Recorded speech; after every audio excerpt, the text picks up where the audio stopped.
નગરપાલિકા ખાતે કોંગ્રેસ પક્ષ દ્વારા હિંમતનગરના વિવિધ વિસ્તારોમાં જે ગટરો ઉભરાઈ રહી છે, સ્ટ્રીટ લાઇટો બંધ છે, મહાવીનગરનો રોડ જે 6 મહિનાથી બનતો નથી ને પડી રહ્યો છે, એને લઈ અને વિસ્તારના માણસો સાથે અમે રજૂઆત કરવા આવ્યા હતા. એમાં સવિશેષ બ્રહ્માણીનગરના ગંદા પાણીથી જે આખો વિસ્તાર ભરેલો છે, ઉભરાઈ રહ્યો છે. વિસ્તારમાં કોમન પ્લોટ હોય, ખુલ્લા રોડ હોય, બધે જ પાણી ગંદા ભરાઈ રહ્યા છે.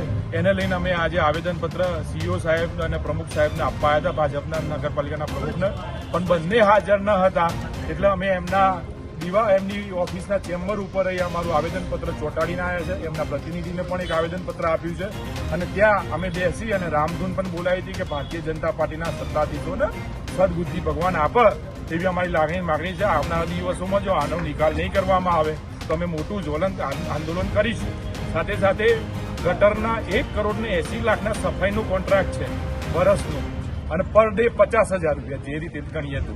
તેમ છતાં પણ ગટરો રોજ હિંમતનગરમાં મહાવીનગર હોય, બરોબર છે, ઉમિયા વિજય ટીપી રોડ હોય, છાપરિયા હોય, મહેતાપુરા હોય, બ્રહ્માણીનગર હોય, દરેક વિસ્તારોમાં ગટરો ઉભરાઈ રહી છે, જેને લઈને આજે સખત વિરોધ નોંધાયો છે.